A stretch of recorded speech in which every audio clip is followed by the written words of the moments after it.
insyaallah ta'ala kita akan memasuki bab yang baru pada kitab Riyadhus Shalihin, yang mana pada bab ini Al-Imam An-Nawawi rahimahullahu ta'ala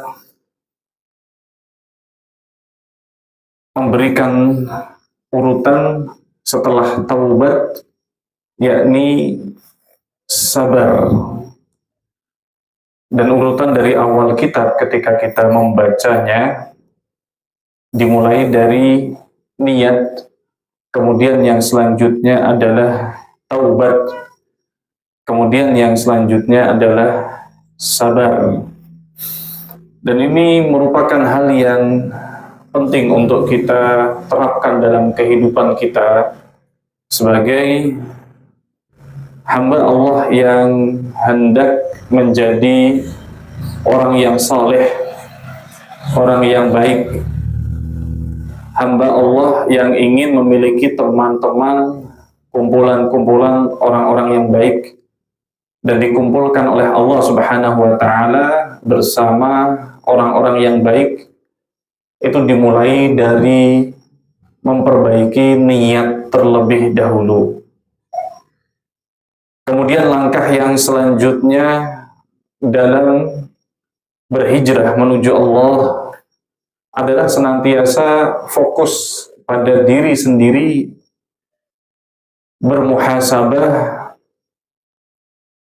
berusaha untuk bertaubat, meninggalkan segala yang Allah Subhanahu wa ta'ala larang, menuju panggilan Allah Subhanahu wa ta'ala. Kemudian dalam rangka istiqomah, menjaga niat, lantas kemudian berusaha untuk bermuhasabah, merefleksi diri, meninjau diri sendiri, mengurusi kemungkinan dosa-dosa yang ada pada diri sendiri. Itu membutuhkan yang namanya kesabaran. Dan nanti masih ada bab-bab yang lain yang begitu banyak, yang mana poinnya adalah 3 bab pertama ini. Yang pertama adalah niat yang baik, senantiasa menilai diri, bertaubat kepada Allah, lalu sabar.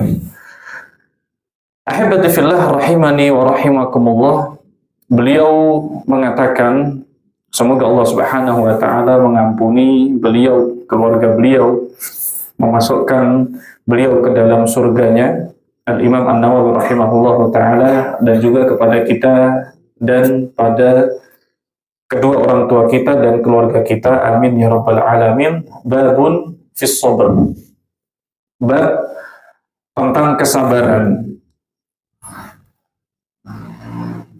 Ibnu A'lan Asy-Syafi'i rahimahullahu ta'ala menjelaskan, ai hadzal babu bayanu fadailis sabri minal ayati wal ahadits.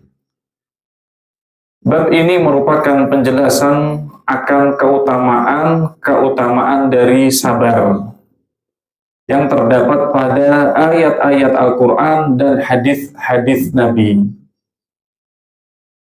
Dari penjelasan ini, rahimani wa rahimakumullah, hadirin sekalian, ucapan tentang sabar, nasihat tentang sabar, itu bukanlah nasihat yang sepele, bukanlah nasihat yang kita anggap sebagai nasihat yang membosankan.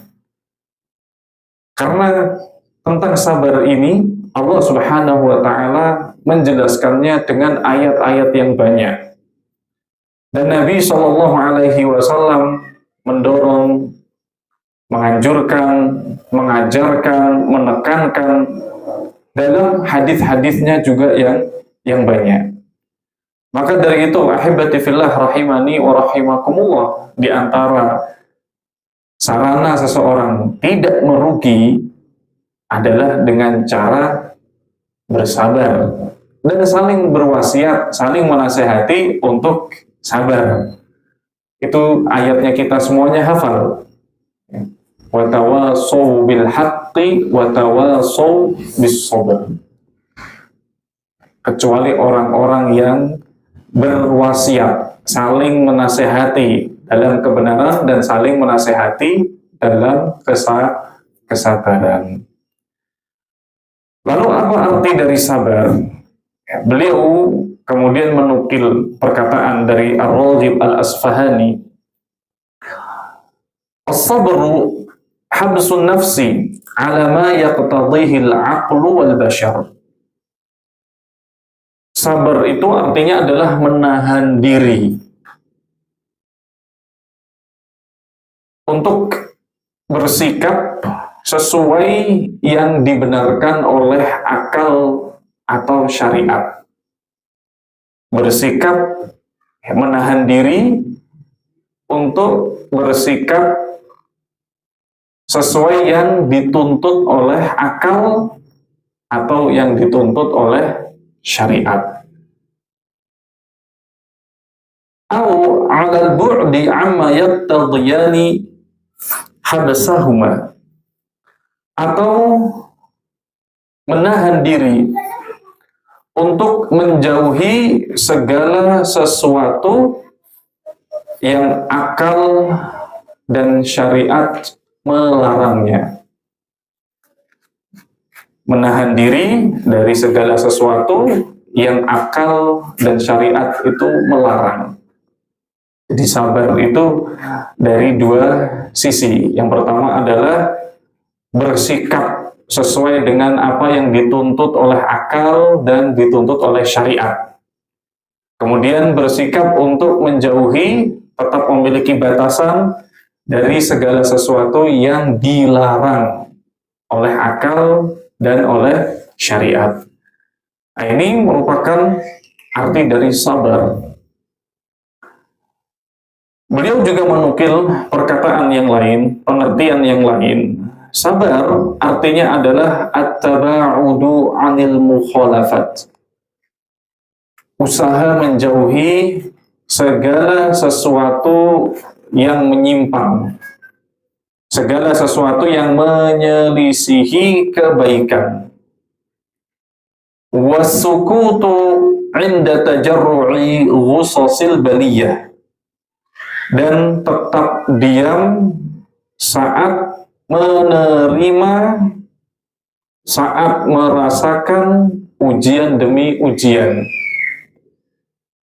Wa idharul ghina 'inda hululil faqri bisahatil ma'isyati, dan tetap menampakkan kecukupan meskipun sedang dilanda kefakiran dalam kehidupan.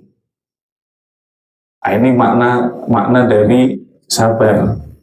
Beliau menjelaskan makna yang banyak.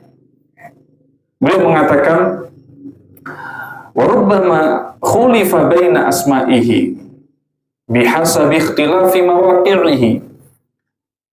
Bisa saja sabar itu memiliki arti yang berbeda sesuai dengan perbedaan kondisinya. Fa in kana habsun nafsi bi musibatin summiya sabra. Apabila bentuknya adalah sikap menahan diri saat ditimpa musibah, maka itu disebut dengan sabar. Wa yudadduhul jaza. Lawannya adalah panik.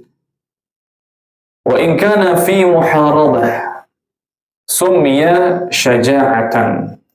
Dan apabila itu merupakan sikap untuk tetap berjuang, maka sikap itu, kesabaran itu disebut juga dengan keberanian. Lawannya adalah penakut. Wa in kana fi na'ibatin mujjiratin summiya rahibus sadri wa yudaduhu ad-dajar. Dan apabila musibah atau sikap itu terjadi karena ada naibah. Naibah artinya adalah musibah. Musibah atau musibah yang kecil. Yang itu seringkali berganti satu dan lainnya. Maka sikap itu disebut dengan rahibus sadr, memiliki atau pemilik hati yang kehidupan kita maka akan memberikan sikap yang memiliki akhir yang indah. Sebelum kita melihat dari perkataan Allah Subhanahu wa taala dan juga dari sabda Nabi sallallahu alaihi wasallam. Maka sikap kita saat ada sesuatu yang memancing amarah kita, maka kita diperintahkan oleh Allah Subhanahu wa taala dan Rasul-Nya itu untuk bersabar. Artinya apa? Menahan diri dari segala sesuatu yang dilarang oleh akal dan syariat. Ketika Allah Subhanahu wa taala memerintahkan kita untuk berkata yang baik-baik, untuk berkomentar yang baik, dan menjauhi ucapan-ucapan yang buruk.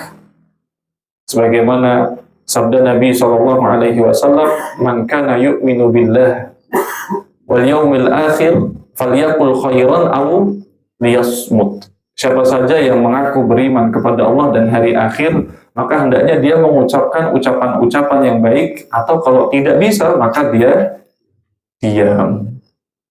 Nah, inilah yang diperintahkan, yang dituntut oleh syariat. Maka usaha kita saat kita mendapati sesuatu yang tidak kita sukai adalah kita tahan diri kita untuk tetap berkata perkataan yang baik, atau yang kedua adalah untuk diam. Kita tahan. Dan ketika kita mengetahui bahwasannya arti dari sabar itu adalah mengumpulkan, menggabungkan, artinya mengumpulkan hal-hal yang baik-baik, menjaga sesuatu yang baik, maka tidak ada yang namanya kelepasan saat seseorang itu marah. Ya. Kita bisa lihat orang-orang saat emosi itu, sampai dia marah, sampai dia mengangkat suara, kemudian pas dia nyesel, dia bilang apa? Wah, waktu itu saya kelepasan. Nah, ini berarti tandanya dia tidak sabar. Nah, arti dari sabar itu tahan, menahan, mengumpulkan segala sesuatu yang baik, menggabungkan segala sesuatu yang baik. Jangan sampai terjadi yang namanya kelepasan ini. Ya, jangan sampai menjadi hal-hal yang buruk itu lepas dari lisan kita. Kemudian di antara yang disebutkan oleh penulis di sini dari arti kesabaran adalah menjauhi segala bentuk mukhalafah. Menjauhi segala bentuk tindakan-tindakan yang menyimpang, yang menyelisihi hal-hal yang baik. Maka kita melihat Nabi SAW, kalau konteksnya ini sabar, biasanya itu yang sering terjadi pada diri kita adalah, yang pertama adalah sabar saat mengendalikan emosi. Maka sebagaimana yang disebutkan oleh Ibnu Qayyim al-Jauziyah tentang arti sabar, itu beliau mengatakan bahwa sabar yang pertama itu menahan diri jiwa dari sikap al-jaza, jadi terlalu terlalu bahasa kitanya terlalu paranoia, terlalu cemas, terlalu khawatir. Ini yang biasa terjadi saat seseorang itu emosi. Dia saking cemasnya, saking parnonya, akhirnya muntah dan akhirnya kelepasan. Kemudian Ibnu Qayyim al-Jauziyah mengatakan menahan diri, menahan lisan dari mengucapkan hal-hal yang buruk. Sehingga ketika seseorang itu mengaku bersabar, saat terjadi hal-hal yang memancing emosinya, maka yang dia lakukan adalah berkata yang baik atau dia diam. Inilah kesabaran. Kemudian yang selanjutnya yang beliau sampaikan adalah menahan diri dari segala sesuatu yang bisa melukai diri sendiri. Hal-hal yang membahayakan seperti ya menampar-nampar wajah atau membenturkan bagian wajah, misal kepala ke tembok, atau mungkin hal-hal yang mungkin kita dengar beberapa kali akhir-akhir ini adalah ya gantung diri, atau anaknya diracun, atau dia melompat dari jembatan, menabrakkan diri ke kereta, dan yang lain sebagainya. Ketika seseorang itu ada yang menyulut emosinya, maka yang ia upayakan adalah dia menahan dirinya, mengumpulkan seluruh usahanya, mengumpulkan semua energinya untuk bisa tahan. Nah, inilah arti dari sabar. Dia tahan. Kalau konteksnya adalah emosi. Kalau konteksnya tadi adalah kejadian-kejadian yang membuatnya bosan, kejadian-kejadian yang membuatnya emosi, hal-hal yang kecil, mungkin di jalan, ya mungkin di tempat kerja, atau mungkin di rumah, dia berusaha sabar agar tidak jengah, agar tidak bosan, agar tidak putus asa. Barangkali kita berada di lingkungan yang mungkin di lingkungan itu kita tidak leluasa dalam memegang agama kita ini. Saat mungkin ada yang mencela kita buru-buru urusan agama, ya barangkali urusan uang atau urusan iuran atau urusan yang lain. Kemudian itu memanggil tindakan-tindakan yang buruk yang berasal dari orang lain. Maka itu nggak lama depan rumah itu nanti akan tertulis tulisan rumah ini dijual, karena udah nggak tahan lagi dengan apa yang ada di sekitarnya. Lalu kita melihat apa yang terjadi pada Rasul Shallallahu Alaihi Wasallam. Nabi Shallallahu Alaihi Wasallam itu bersabar di kota Makkah itu berapa tahun? 13 tahun.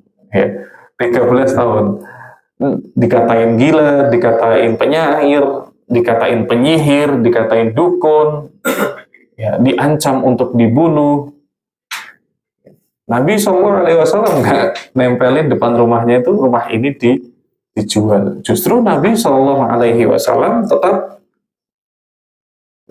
bersabar, tetap berdakwah. Dan itu perintah Allah Subhanahu wa taala di salah satu ayat yang pertama kali turun, di surah Al-Mudaththir itu Allah sebutkan wali rabbika fasbir, dan bersabarlah untuk Tuhanmu, bersabarlah karena Allah Subhanahu wa taala. Sehingga sikap yang mungkin kita harus hadapi, harus kita miliki adalah dengan cara menahan diri supaya tidak bosan, menahan diri untuk tidak jatuh pada perkara-perkara yang buruk, menahan diri untuk tetap berusaha dengan usaha-usaha yang baik.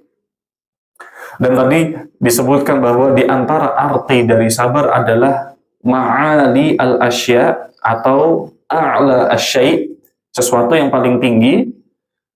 Sikap sabar itu ternyata bukanlah tindakan pasrah. Sikap sabar itu bukanlah kita menyerah. Sikap sabar itu bukan kita akhirnya diam saja, tidak. Akan tetapi sikap sabar itu akan melahirkan tindakan-tindakan, ucapan-ucapan, dan sikap-sikap yang paling luhur. Sikap-sikap yang paling tinggi.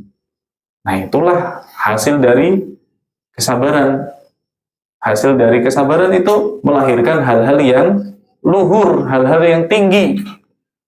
Oleh karena itu, sikap sabar ini bukan artinya kita menyerah, bukan artinya kita pasrah, bukan artinya kita pasif, diam saja, tidak.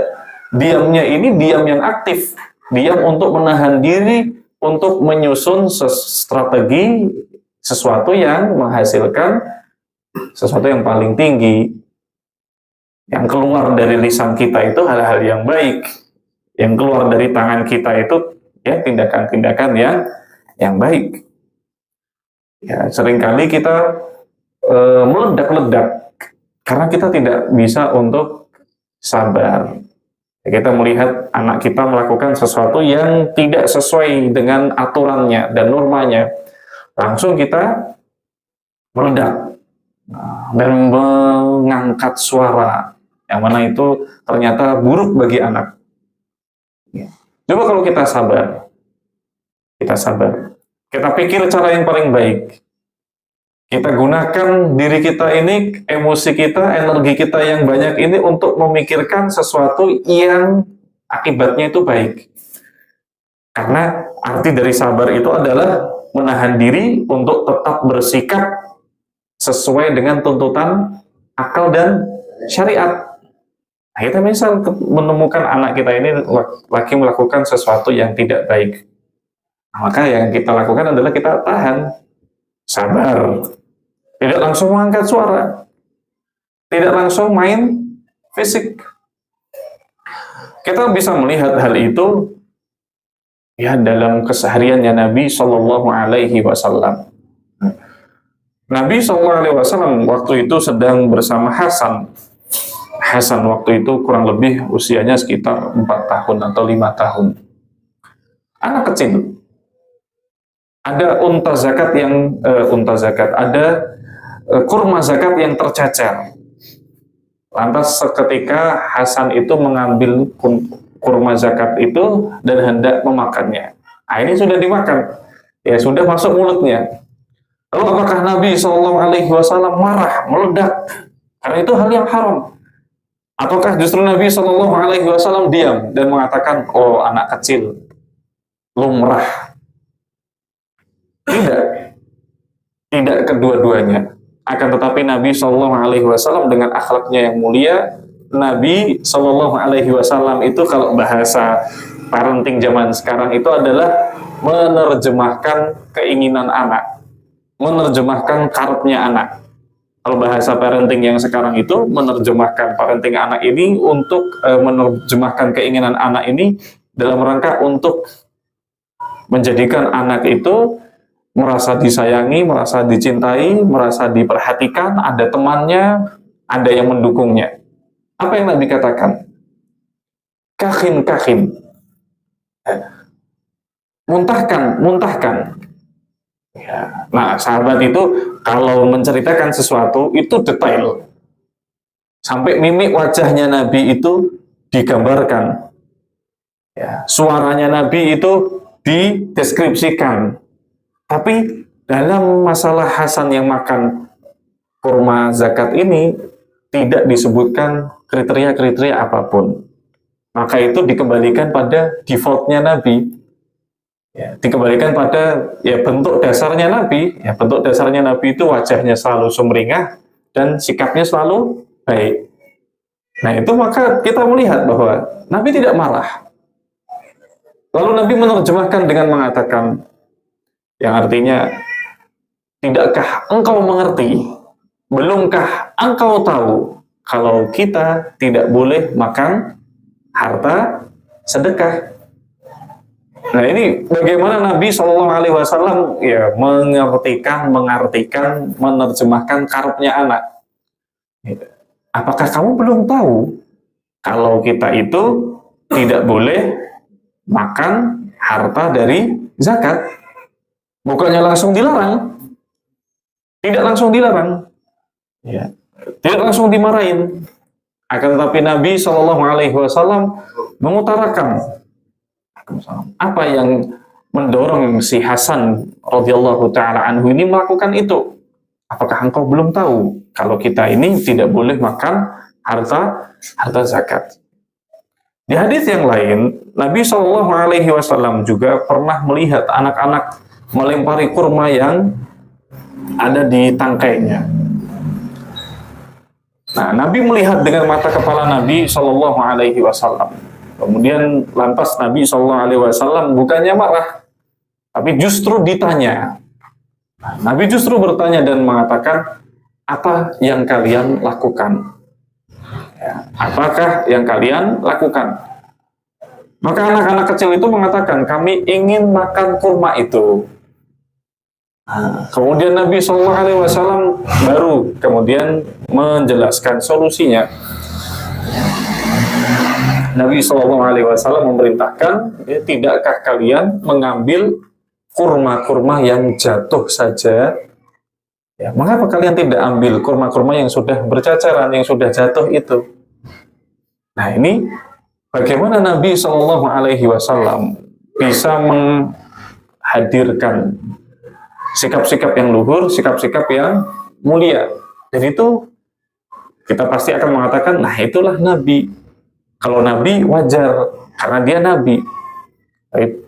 Tapi ketika kita kembali ke permasalahan sabar ini, ternyata sabar itu memiliki arti a'la asyai. Sesuatu yang paling tinggi. Kalau akhlak, maka sabar itu adalah akhlak yang paling tinggi. Sehingga konteksnya adalah sabar itu ketika kita terapkan saat ada hal-hal yang memancing emosi kita, itu harusnya bisa menghasilkan tindakan, sikap, timbal balik yang memiliki nilai yang tinggi. Ya, jadi bukan sekedar amar ma'ruf nahi mungkar, menjaga anak, ingin kebaikan untuk anak, kemudian kita bebas untuk marah-marah dan mengangkat suara. Tidak demikian, akan tetapi niat-niat yang baik itu kita gunakan kesabaran agar memunculkan nasihat, sikap yang paling luhur, yang paling tinggi. Selain itu baik untuk si anak, baik untuk keluarga kita, itu baik untuk diri sendiri karena itu merupakan kesabaran. Kita lanjutkan insya Allah setelah salatnya. Sudah ada belum? Belum ya? Kiainya baru belum ngaji ya? Atau pripun dilanjut sampai adzan atau pripun?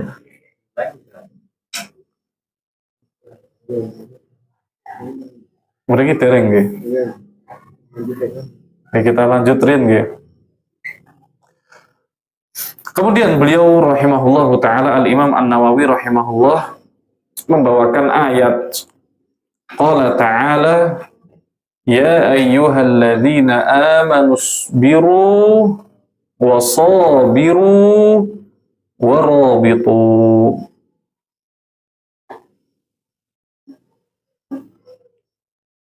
Wahai orang-orang yang beriman, bersabarlah kalian, wasabiru, dan saling menyabarkanlah kalian, warabitu. Rabitu artinya adalah ribat. Ini tetaplah teguh, tetaplah kuat, tetaplah berjaga, tetaplah bersiap-siap.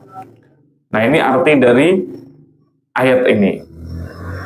Poinnya adalah pada ayat ini Allah Subhanahu wa taala memerintahkan orang-orang yang beriman langsung untuk bersabar. Ya ayyuhalladzina amanus biru. Wahai orang-orang yang beriman, sabarlah kalian. Sabarlah kalian. Dan sabarkanlah diri kalian. Dan tetaplah kuat, tetaplah siap diri kalian. Baik, ini sudah azan deh. Kita lanjutkan insyaallah setelah salat.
rahimani wa rahimakumullah, sabar itu ada 3 tempatnya. Tempat yang pertama adalah dalam rangka untuk melaksanakan ketaatan. Kita butuh kesabaran. Sabar untuk bangun di malam hari, sabar untuk bangun subuh, sabar untuk berzikir, di hitungan-hitungan zikir yang lumayan banyak, itu butuh kesabaran. Sabar dalam bekerja, yang mana bekerja itu merupakan satu hal dari ketaatan, itu butuh untuk kita latih kesabaran kita. Tempat yang kedua, momen yang kedua adalah sabar saat ditimpa musibah. Sabar saat menghadapi takdir Allah Subhanahu wa Ta'ala yang mungkin tidak sesuai dengan apa yang kita harapkan. Mungkin itu terjadi pada diri kita, atau mungkin terjadi pada keluarga kita, istri kita, anak kita. Maka pada setiap musibah itu kita dituntut, diperintahkan oleh Allah untuk menahan diri, untuk bersabar. Begitu juga saat kita dihadapkan dengan kemaksiatan. Saat kita dihadapkan untuk bermaksiat kepada Allah Subhanahu wa Ta'ala. Dan contoh sabar dalam kemaksiatan itu bisa kita ambil dari kisahnya Nabi Yusuf alaihi salam. Betapa kemudahan dia dalam melakukan kemaksiatan itu tidak terbayangkan untuk kita ya. Seorang budak kemudian dia diajak oleh tuannya, majikan perempuannya, dan mana majikan perempuannya itu sudah meninggalkan seluruh pakaiannya dan menutup seluruh pintu kamar. Akan tetapi Yusuf alaihi salam tetap bersabar. Yusuf alaihi salam tetap menahan diri untuk tidak terdorong oleh hawa nafsunya. Karena Allah Subhanahu wa Ta'ala mengkisahkan tentang Yusuf ini dengan firman-Nya, walaqad hammat bihi wa hamma biha. Dan sungguh Imra'atul Aziz, majikan perempuannya ini benar-benar bernafsu dengannya. Dan begitu pula Yusuf. Dalam hati Yusuf, ya Yusuf adalah laki-laki yang normal. Laki-laki yang normal sebagaimana laki-laki yang ada dihadapkan di depannya itu wanita yang mulia, yang cantik, yang memiliki kedudukan, memiliki harta, dan tidak ada yang mengetahui dari siapapun. Semua pintu sudah tertutup. Akan tetapi Yusuf alaihi salam tetap menahan diri, sehingga Yusuf itu merupakan ramzun, ya, merupakan tonggak patokan dalam kesabaran saat menghindari kemaksiatan. Kalau kita mungkin di keseharian kita itu kemaksiatan itu harus diusahakan dulu. Bahkan bagi beberapa orang maksiat itu sebenarnya adalah satu hal yang mahal. Akan tapi mereka tidak mampu untuk bersabar meskipun harus mengeluarkan uang yang begitu banyak, meskipun harus mengeluarkan harta yang begitu banyak. Mungkin itu dia harus mengorbankan kesehatannya juga. Ketika seseorang dihadapkan dengan hal-hal yang haram, ya, itu luar biasa. Yang harusnya diam dan menahan diri itu lebih mudah, akan tapi dia justru milih bersabar saat harus kehilangan uangnya, sabar saat harus menanggung rasa sakitnya, sabar meskipun harus dia periksa bolak-balik ke rumah sakit, itu butuh waktu, butuh uang, butuh tenaga, akan tapi dia bisa sabar. Nah, ini satu hal yang terbalik. Harusnya ketika dia berhadapan dengan maksiat, dia sabar untuk tidak jatuh ke dalam kemaksiatan itu. Adapun yang selanjutnya adalah firman Allah Azza wa Jalla di surah Al-Baqarah ayat yang ke-155. Allah Subhanahu wa taala mengatakan, "Wa lanabluwannakum bi syai'in minal khaufi wal ju'i wa naqsim minal amwali wal anfusi wath thamarat wa basyiris sabirin." Dan sungguh kami akan memberikan kepada kalian bala, ujian. Lanabluwannakum, ujian. Ujian itu merupakan apa? Al-khauf, rasa takut, rasa khawatir. Wal-ju', kelaparan. Wa naqsin, kekurangan. Kekurangan dari apa? Harta, jiwa, dan makanan. Buah-buahan. Harta, jiwa, dan buah-buahan, yakni makanan. Wa basyiris sabirin, dan berikanlah kabar gembira bagi orang-orang yang bersabar.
Dalam ayat ini Allah Subhanahu wa taala memberikan kabar gembira kepada kita semua, orang-orang yang mau bersabar, hamba-hamba Allah Subhanahu wa taala yang beriman, berupa pahala yang luar biasa, yang begitu banyak, yang akan Allah Subhanahu wa taala akan berikan pada orang-orang yang bersabar atas musibah-musibah itu.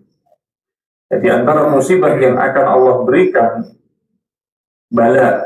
Kadang bala itu berupa sarro, kesenangan. Ujiannya berupa kesenangan. Kadang juga ujian itu berupa keburukan, kesempitan. Apa itu? Yang pertama adalah al-khauf, rasa takut. Rasa takut yang mana ini datangnya dari orang-orang yang zalim, dari orang-orang yang dianggap sebagai musuh. Nah, ini orang yang paling beruntung di antara kaum muslimin sekarang, yang diuji dengan ujian ini adalah saudara-saudara kita yang mereka sedang ditindas oleh musuh. Yang mana apabila mereka bersabar sampai hingga wafatnya mereka berhak untuk mendapatkan pahala yang luar biasa, yang sangat besar. Termasuk di antara rasa takut ini adalah rasa takut dari orang-orang yang zalim. Kemudian yang selanjutnya adalah kelaparan. Ujian dari Allah Subhanahu wa taala berupa kelaparan musim paceklik. Ditahannya oleh Allah Subhanahu wa taala hujan. Musim-musim yang mungkin termasuk di dalamnya adalah pandemi dan yang lain sebagainya. Wa naqsin minal amwal, dan kekurangan dari harta. Kekurangan harta itu juga bagian dari ujian. Di antaranya adalah kemiskinan atau kefakiran. Ya, miskin itu artinya dia memiliki penghasilan tapi tidak mencukupi kebutuhannya. Adapun fakir, nah itu lebih bawah lagi. Dia tidak memiliki penghasilan yang mencukupi kebutuhannya. Dan kalau kita melihat pengertian dari para ulama tentang orang yang memiliki harta itu yang boleh yang tidak mendapatkan harta zakat, yang mereka itu tidak dikategorikan sebagai mustahik, tidak dikategorikan sebagai mustahik. Itu adalah orang yang dalam setiap harinya itu memiliki sekitar 2 dinar, ya. Memiliki sekitar 2 dinar atau memiliki pegangan sekitar 2 dinar. Dan itu sebagaimana yang dikemukakan oleh Abu Dzar Al-Ghifari rahimahullah radhiyallahu taala anhu, bahwasanya ya harta yang minim untuk dimiliki oleh seorang muslim itu adalah 2 dinar. Ya, 1 dinar itu 4,25 gram emas. Kalau 2 dinar itu berarti kan 8,5 gram emas. Nah, itu tinggal dikalikan berapa. Ya, sekarang itu harga emas 1 sampai 2 juta ya. 1.500. Ya, 1,5 juta. Nah, itu tinggal dikali 8,5. Nah, kalau orang memiliki pegangan harta segini dalam setiap harinya, ya, jadi dia pegang segitu, setiap hari dia punya pegangan segitu, barulah dia dihukumi sebagai muzaki, ya, bukan mustahik lagi. Tapi kalau di bawah itu, dia mustahik. Ya, itu boleh pakai gas hijau, itu boleh. Ya. Boleh pakai subsidi, itu boleh, tidak berdosa. Baik, nah demikian. Ya. Kemudian yang selanjutnya adalah kabar gembira bagi orang yang bersabar itu. Apa kabar gembira itu? Dibawakan oleh An-Nawawi rahimahullahu ta'ala adalah surah Az-Zumar ayat yang ke-10. Allah subhanahu wa ta'ala mengatakan, innama yuwaffas sabiruna ajrahum bighairi hisab. Yuwaffa as-sabirun, akan dipenuhi pahala bagi orang-orang yang bersabar, ajrahum, ganjaran mereka, pahala mereka, bighairi hisab, tanpa ada hitungannya. Jadi pahala yang sangat-sangat banyak, tanpa batas. Ya.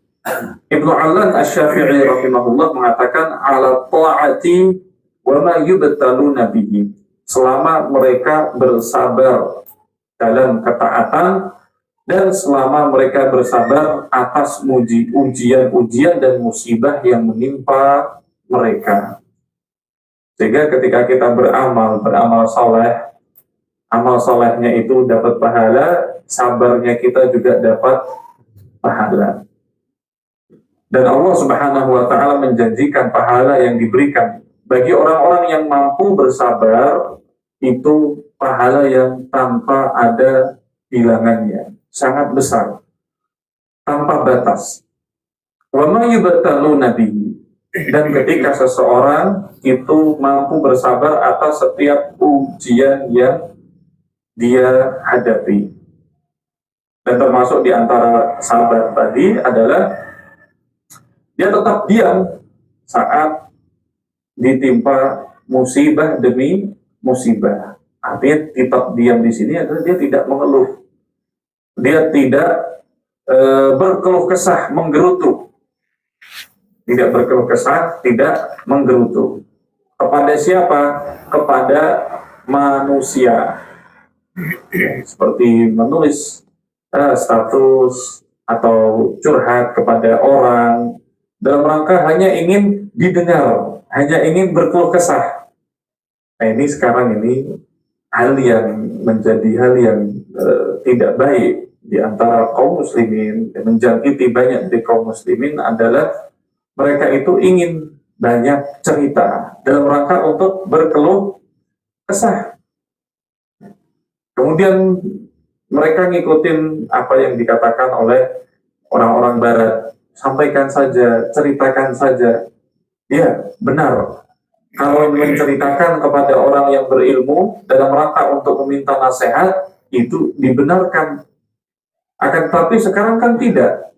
Orang-orang itu didorong untuk mencurahkan semuanya. Kepada siapa? Kepada manusia. Suruh cerita, tapi ceritanya kepada manusia. Terus ketika dikasih nasihat, tidak mau. Pengennya cuma mengeluarkan isi hatinya. Pengennya cuma curhat. Ini hal yang tidak benar. Meskipun itu dituliskan dengan buku-buku ya ala orang-orang barat, akan tetapi hal yang seperti ini tidak dibenarkan di dalam Islam. Karena di antara bentuk kesabaran adalah menahan diri, mengumpulkan seluruh hal-hal, seluruh kekuatan agar tidak kelepasan, agar tidak bocor. Karena bisa saja ketika seseorang itu mencurahkan musibah-musibahnya kepada manusia, di situ nanti muncul penyakit yang namanya su'udzon billah. Muncul penyakit yang namanya berprasangka buruk kepada Allah, mencela takdir, sampai yang akhirnya itu adalah apa? Dia mempertanyakan kebenaran agama ini, sehingga dia kemudian menempuh cara-cara, menempuh ya kiat-kiat yang mungkin itu menurut orang lain lumrah, tapi ternyata itu adalah perkara ibadah milik agama orang lain. Mirip ngikutin agamanya orang Buddha misalnya, dengan dia ikut meditasi, ikut agamanya orang Hindu misalnya, dengan dia melakukan apa itu yoga dan yang lain sebagainya. Ya. Nah ini ketika seseorang itu tidak bisa bersabar, akhirnya kelepasan seperti itu.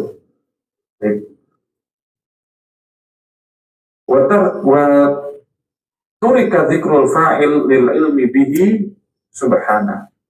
Yuwaffas sabirun, di situ tidak disebutkan siapa yang memberikan pahala itu, karena sudah diketahui yang memberikan adalah Allah Subhanahu wa taala. Bi ghairi hisab, bi ghairi mikyalin wala waznin, tanpa hitungan dan tanpa timbangan. Jadi diberikan ya tanpa batas. Abu Utsman Al-Maghribi rahimahullahu taala mengatakan, la jazaa'a fawqa jazaa'is sabri. Tidak ada balasan yang lebih besar daripada balasan atas kesabaran. Baik.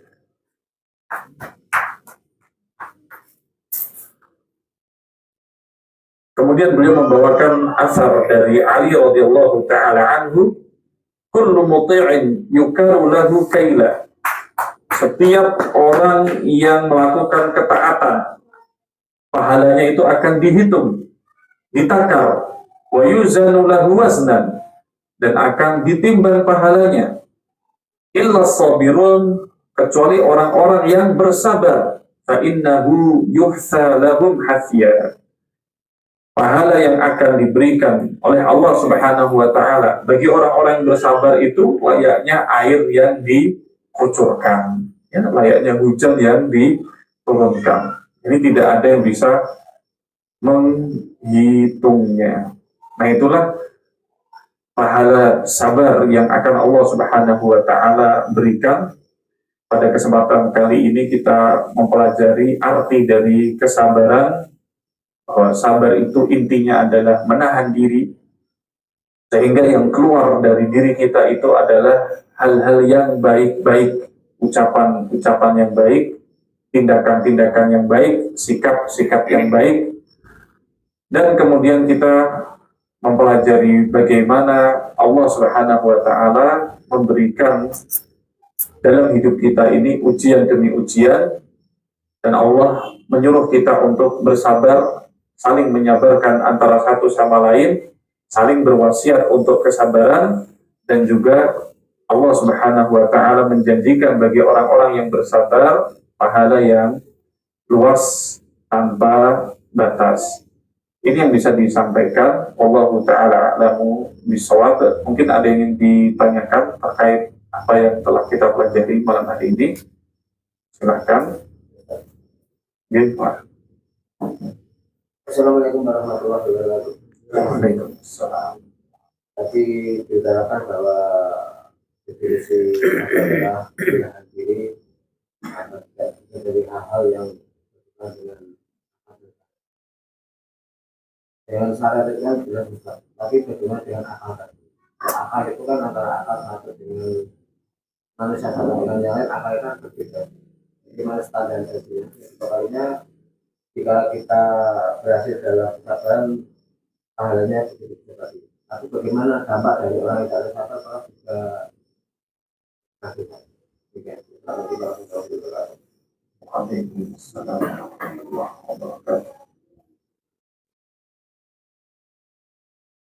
Baik.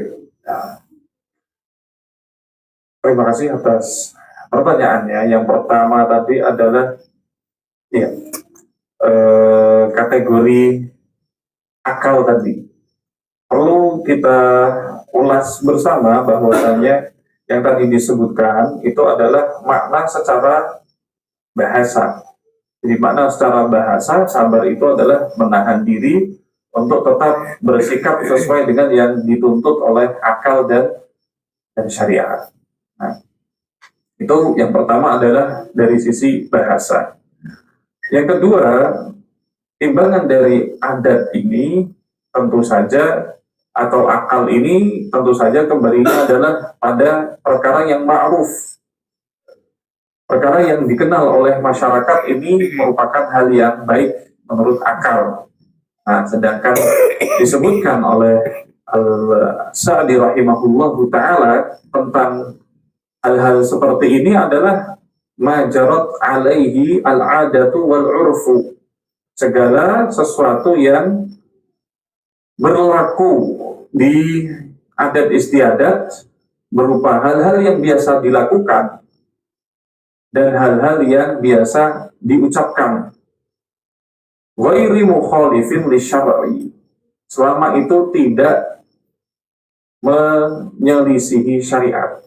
Nah, sehingga patokan akal, ya, patokan akal yang dimaksud di situ adalah apa yang baik menurut ya akal yang sehat. Apa yang berlaku di masyarakat yang mana itu tidak menyelisihi syariat. Kemungkinan yang kedua adalah sesuai dengan akal di sini adalah sesuai dengan fitrah yang sehat, sesuai dengan pola pikir yang sehat. Sehingga selama itu adalah perkara-perkara yang mubah, perkara-perkara yang tidak merugikan orang, tidak ada unsur ya, melukai diri sendiri tadi sebagaimana yang disebutkan, tidak ada unsur mengucapkan ucapan-ucapan yang buruk, nah, maka itu bisa masuk dalam kategori sabar. Ya. Intinya adalah kembali lagi ini adalah pengertian dari sisi bahasa. Adapun yang selanjutnya, memang Allah Subhanahu wa taala memberikan perintah kepada kita untuk bersabar, sehingga perintah itu wajib untuk dilaksanakan. Lalu begitu juga kebalikannya. Kebalikannya adalah ketika orang itu tidak bersabar, maka orang itu akan mendapatkan dosa. Dan cukuplah bagi kita contoh dari Nabi Adam alaihi assalam saat beliau dikeluarkan dari surga. Allah Subhanahu wa taala mengatakan di surah Taha, "Wa laqad ahidna ila Adama min qablu fanasiya wa lam najid lahu azma." Dan sungguh telah kami pesankan, telah kami wanti-wanti kepada Adam. Akan tetapi Adam lupa, walam najid lahu azma, dan Adam tidak memiliki kemauan yang kuat, tidak memiliki tekad yang kuat, sehingga dia lebih memilih apa yang dikatakan oleh iblis daripada mentaati Allah Subhanahu wa Ta'ala. Dari situ maka efeknya Adam dikeluarkan dari surganya Allah Azza wa Jalla. Dan bisa kita lihat ketika kita berada di lingkungan kita, saat kita berinteraksi dengan keluarga atau berinteraksi dengan teman, sikap tidak sabar ini pasti akan melahirkan hal-hal yang buruk.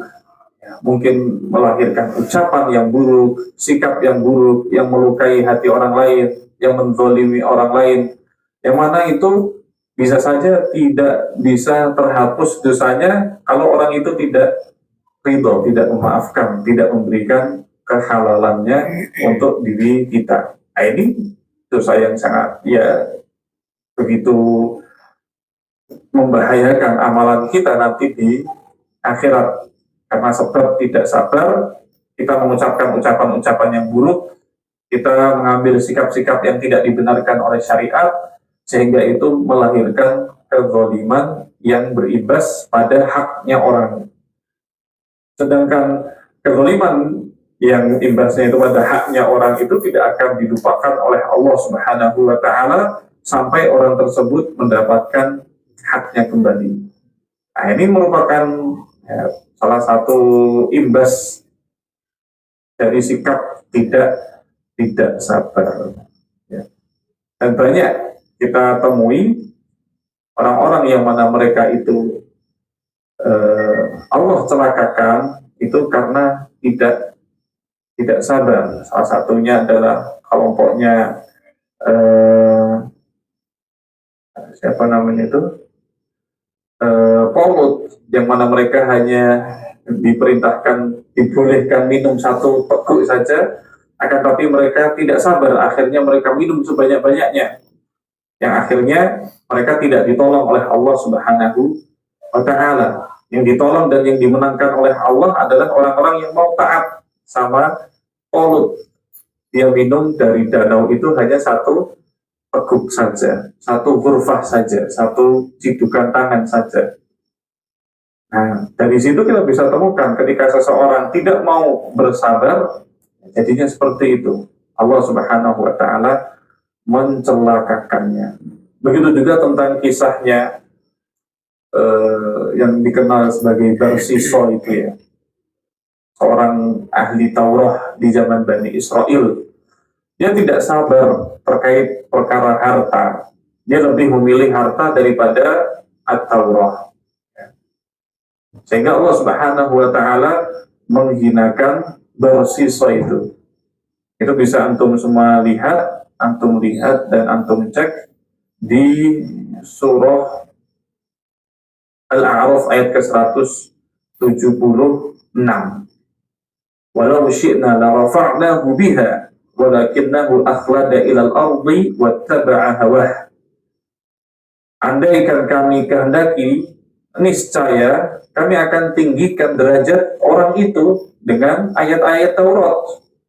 Walakinnahu akhlada ilal ardi, akan tetapi dia lebih cenderung kepada harta dunia. Wattaba'a hawa, dan mengikuti hawa nafsunya sendiri. Baik, ini sih cerita-cerita dan juga akibat-akibat ketika seseorang tidak sabar. Ya, dia harus bersabar menjaga Taurat, akan tapi dia menukar Taurat itu dengan dunia, sehingga Allah Subhanahu wa Ta'ala membuat dirinya celaka. Wallahu a'lamu bishawab. Jadi saat ini dari ibu-ibu tak bermahal. Bismillah Pak, tolong tanyakan bagaimana caranya menghadapi anak yang main agar bermain. Caranya adalah dilarang. Caranya dilarang. Nangis, biarkan dia menangis. Nangis biarin gitu.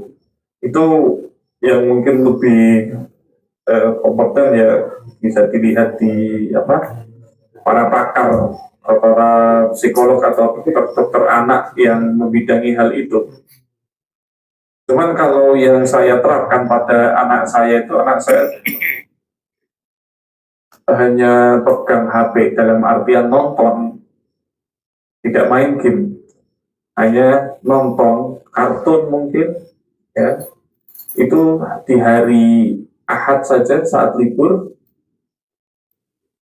waktunya dari jam 10 sampai zuhur.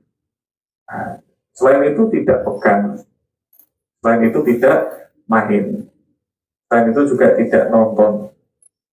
Caranya bagaimana? Ya bagaimana capeknya orang tua dalam memberikan ya kesibukan buat anak. Ya.